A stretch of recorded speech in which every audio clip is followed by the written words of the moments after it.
Hi, I'm Dulcie. I'm Savannah. And I'm Morgan. This is our video called Classroom Management. This video is directed at student teachers and new teachers, giving them an insight into project management with the 5 management functions of planning, organizing, staffing, directing, and controlling, and how they can use these in teaching to be effective. We hope that you can find these managerial skills and techniques helpful and useful in your classroom environment. Thank you for watching.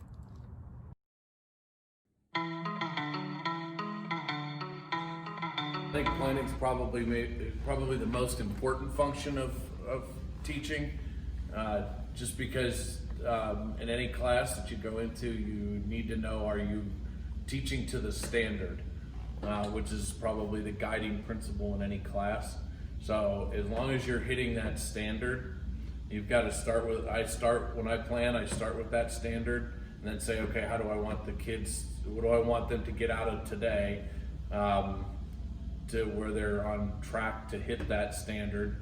You know, what's the procedure we're going to go to, but I always start with the standard. And I think planning, not just for the day, but for the week.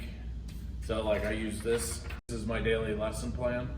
And so I use one of these, I have one of these written up for every class for every day. And it'll go through how I'm going to assess. I got to be thinking about how I'm going to assess students. Or am I going to give them an assignment? What's that procedure for the class? What materials do I need? When I work with my student teachers and things, I often have them think about where they want to get by the end of the week, not just by the end of the day. And so planning is probably the most important thing, I think, that goes with teaching. It's a cliche, but if you fail to plan, you are planning to fail. And I firmly believe that.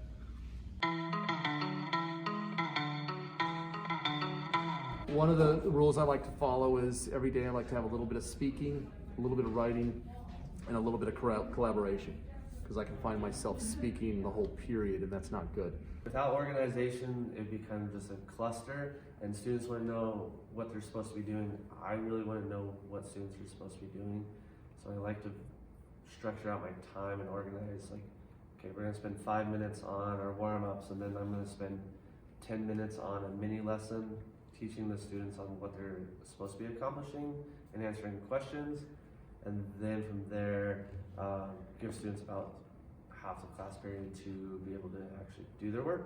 I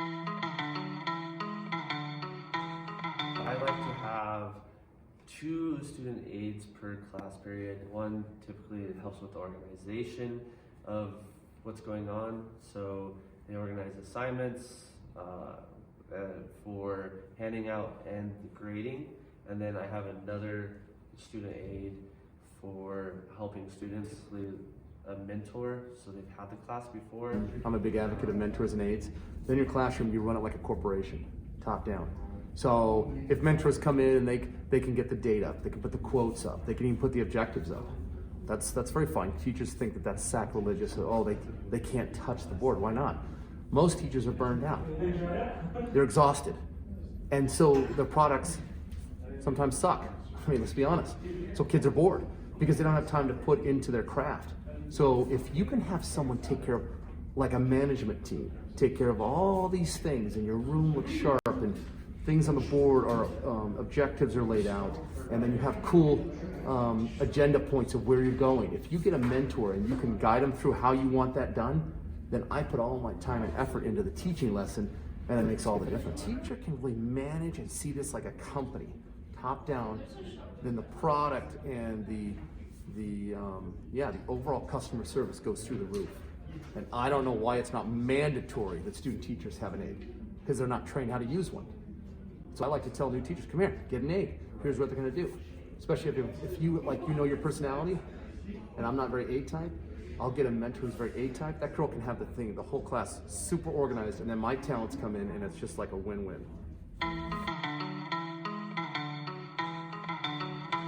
I am a firm believer in students being able to direct a lot of their class time, where they hold each other accountable, they help each other in those manners, and then I'm here more as a liaison, so I can say, okay, I've taught you this, now apply it, and help somebody else apply it. It's important to show them the reason behind something rather than just, oh, this is how we do it.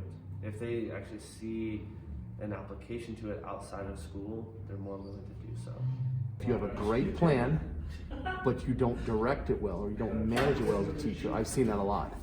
They have a great plan on paper, but they don't know how to execute it, they don't know how to lead kids, and then it starts to fold in on itself or they don't get it done. I pride myself on all aspects of the classroom. So I want my classroom to be the most vibrant. So if you look around my classroom, I got masks on the wall, I work my butt off, okay? Then I work on myself. I have a tie every day. So there are 7 phases of teaching that teachers don't have a clue about. So they just go in and they teach. They don't realize your room is what entices them. Your energy is what entices them. The way you dress is what entices them. And so, as they say, I can teach you, I can show you, or I can hand you. So when I hand them an artifact from being in these 28 countries, it means everything. So some of the passion is giving them something to touch and see.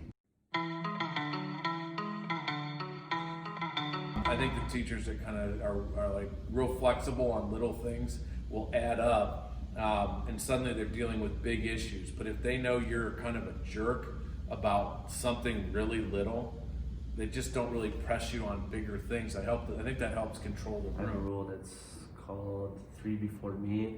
So a student is supposed to ask 3 other people before they ask the teacher, like on a question that's already, or something that's already been directed towards them, and that seems to work. Every kid is a customer. Even if a kid's gonna cuss, I've had kids cuss in my face. I say, all right, somehow I'm not giving them what they need. Once I spin that and I see it from them, I have empathy. I say, hey man, I'm not your enemy, and we start to talk, and I see them as a customer. It's just like a customer yelling at you at an apartment. You can win them over. What's your need? You have a need. Every kid has a need.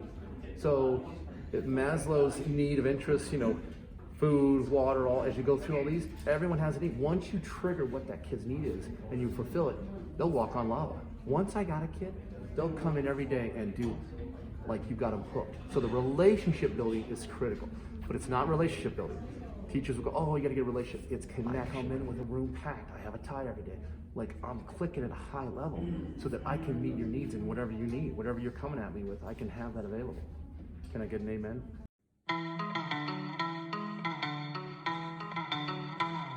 When you're in school, teachers are like project managers and your classroom is your business. To run a successful business, you need to know the 5 management functions of planning, organizing, staffing, directing, and controlling. Planning is the first step managers should take when doing a business's work. Planning lays the groundwork and helps make decisions for all 4 of the other management functions. First, managers identify goals. They will then identify the methods of carrying out these goals and the resources that they will need. They also set dates for tasks and projects to be completed. Doing all of these things while in the planning stage helps to minimize risks and mistakes that could arise in the project by looking in advance. Organizing is setting up the way the business's work will be done and arranging staff, resources, policies, and procedures to put the plan into action. Organizing is crucial to the success of a project as it makes clear what needs to be done and helps get those things done efficiently. It keeps businesses cohesive and coordinated and provides a sense of security for employees. Being organized prevents miscommunication and conflict. Staffing is finding employees who know how to do the necessary work and having the right people in the right positions at the right time. Staffing also involves evaluating the skills of the workers, training them on the skills that they need to know, and identifying the skills that they will need in the future. Staffing is important because an organization's success depends on its people. Directing involves providing guidance to your workers and work projects to achieve goals. Directing is not just telling people what to do, but rather guiding them and overseeing their performances to make sure that they are working toward the objectives. Managers set the direction for their business and influence their employees to follow in that direction by being a good leader. Another aspect of directing is motivating workers by rewarding them for their hard work.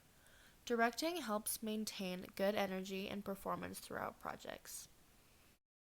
Controlling in the business environment means to monitor their work effort. Controlling involves monitoring employee performance, making sure that the company is using its resources effectively, following through on plans, achieving goals, and making strategic decisions. This is done by comparing the actual result of the work produced with the standards and plans set beforehand, and then taking corrective action when necessary. Controlling is important to make sure that everything is getting done the way that it needs to be done. It is necessary that teachers know how to use the 5 management functions in their classroom properly. What to do is to plan ahead so you know what to be teaching, be organized in your plans in your workspace, mind your students and pay attention to individual skills, direct students by finding what motivates them, and guide students so they know how and why the work is being done. What not to do is to not plan and just see what happens. Be chaotic and messy, assume that all students are the same, direct students by telling them what to do and expecting it to be done properly every time. Control students by forcing them into doing The 5 management functions are skills that we hope you can use in your classroom setting and in other areas of your life. Lastly, we would like to leave you with these pieces of advice from us students to you. Number 1, do not be afraid of change. Especially in a time like this, we don't always know what the future is going to hold.